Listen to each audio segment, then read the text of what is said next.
6 movies, 11 months, 1 woman, and Hollywood still hasn't figured out how she pulled it off. She walked onto The Tonight Show not once, not twice, but for the 10th time. Double digits. And Jimmy Fallon, a man who has sat across from the biggest names on the planet, looked genuinely starstruck. That tells you everything you need to know about where Zoey Deutch is right now. And everything the industry didn't expect.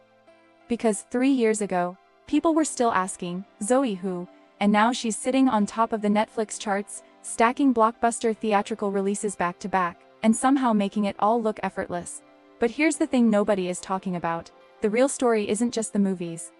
It's the strategy, the branding, the machine behind the smile, and there's one deal, one specific project, that when it was announced, had every agent in Hollywood doing a double take.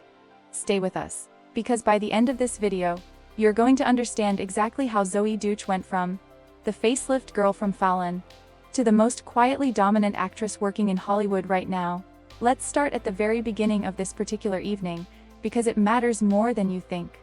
When Zoey walked onto The Tonight Show, set for her 10th appearance, the audience erupted, not politely, not with that rehearsed talk show applause. They erupted.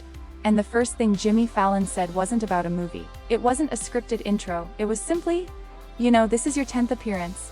And her reaction, genuine shock. She didn't know. She hadn't been counting. And that right there is the first piece of the puzzle.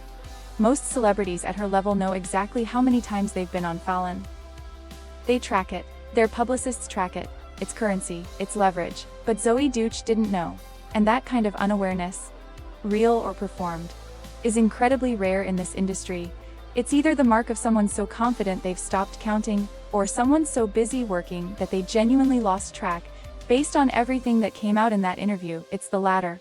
6 movies in 11 months. Let that sink in. The average working actor, not A-list, not struggling, the functional working actor, might land 2 significant projects in a year if things are going well. 6 is not a schedule. 6 is a statement. And when Jimmy Fallon dropped that number on the audience, even they couldn't believe it. The applause wasn't congratulatory. It was stunned. But here's where it gets interesting. Because among those 6 films, there's one that stopped people cold when it was announced. One title that made studio executives, comedy writers, and entertainment journalists do a full stop and read the press release. The film is called Gail, Daughtry, and the Celebrity Sex Pass. Yes, that's the real title. And before you assume this is some low-budget, straight-to-streaming throwaway, let's talk about who's behind it. Because the director attached to this project is Wain. If you know that name, you already understand why this changes everything. And if you don't know that name, here's why you should. Wain is the creative genius behind Wet Hot American Summer, one of the most beloved, cult-followed comedies ever made. He's a filmmaker who operates in a very specific lane, smart absurdist comedy that looks stupid on the surface, but is meticulously crafted underneath. Getting Wain to direct your film isn't just a win. It's a signal. It tells the industry that this project has teeth, that there's a real creative vision at the center of it, that this isn't just a cash grab with a provocative title. And when Zoey sat across from Jimmy and described it, she didn't pitch it like a movie. She described it like a fan. She said, and we're paraphrasing here, that it's something so stupid in such a smart way. That it was her dream project. That she grew up loving exactly these kinds of films. There was no press release language in it, no calculated talking points. Just genuine, almost childlike excitement about getting to do something she actually loves. That authenticity, in a media landscape saturated with calculated celebrity appearances and PR-polished sound bites, that's the real secret weapon, and the industry is starting to notice. But let's back up. Because to understand where Zoey Deutch is right now, you need to understand where she came from, and more importantly, where she was expected to go. She is the daughter of director Howard Deutch and actress Lea Thompson. If those names don't immediately register, Lea Thompson is the mother from Back to the Future. Howard Deutch directed Pretty in Pink. Zoey was born into Hollywood royalty, not the loud tabloid-consuming kind, the quiet, craft, first kind. The kind of Hollywood family where dinner table conversation is about story structure and character motivation, rather than box office numbers and Instagram followers. That background is both a gift and a curse. The gift is obvious: access, exposure, understanding of the industry from childhood. The curse is the shadow, the constant, low-grade whisper of, she talented or just connected. It follows every industry kid. It followed Zoey for years. And then something shifted. She started picking projects that nobody else was picking. She took risks on smaller films. She leaned into physical comedy at a time when physical comedy was considered career poison for young actresses trying to be taken seriously. And the facelift bit? The one that made her famous on Fallon the first time? The one that a stranger on the streets of San Francisco still recognizes her for? That bit was entirely her. It wasn't scripted. It wasn't suggested by a producer. It was just Zoey Deutch being fearless with her own face on national television. And it worked. Not just because it was funny. Because it was brave. In an industry that tells actresses, especially young, conventionally attractive actresses, to protect their image, to stay polished, to never do anything that might make them look ridiculous, Zoey Deutch grabbed her own face and stretched it sideways for the camera. And a grandmother in Bulgaria watched it and became a fan. That's reach. That's the kind of organic, unmanufactured appeal that no PR team can manufacture. Now here's where the story takes a turn. Because while the facelift bit made her memorable, it also, at least in some Hollywood circles, put her in a box. The funny girl, the quirky one, the character actress in a lead actress's body. And there's an industry bias, deeply embedded, rarely spoken aloud, that says, if you're willing to be funny, you're not serious. If you're willing to look ridiculous, you don't get the prestige roles. Zoey Deutch has been quietly, methodically dismantling that bias for years. And the proof is on the Netflix charts right now. Voicemails for Isabel is the #1 movie on Netflix at the time of this interview. #1, not in a category, not in a genre, on the entire platform. And it didn't get there because of a massive marketing budget or algorithmic manipulation. It got there because people watched it, cried, and immediately sent the link to someone they loved. Zoey described reading the script 7 years ago and sobbing. 7 years. She held onto this project for 7 years, waiting for the right moment, the right director, the right conditions. In an industry that moves at the speed of social media, where a project that isn't greenlit in 6 months is considered dead. That kind of patience is almost unheard of. She wasn't chasing, she was building. There's a difference.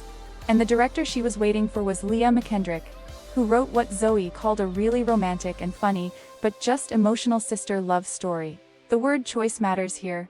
Sister love story, not a rom-com, not a drama, something that sits in the space between those things in the complicated, lived-in territory of female relationships that Hollywood has historically underserved, and she made it with Nick Robinson, her friend since high school.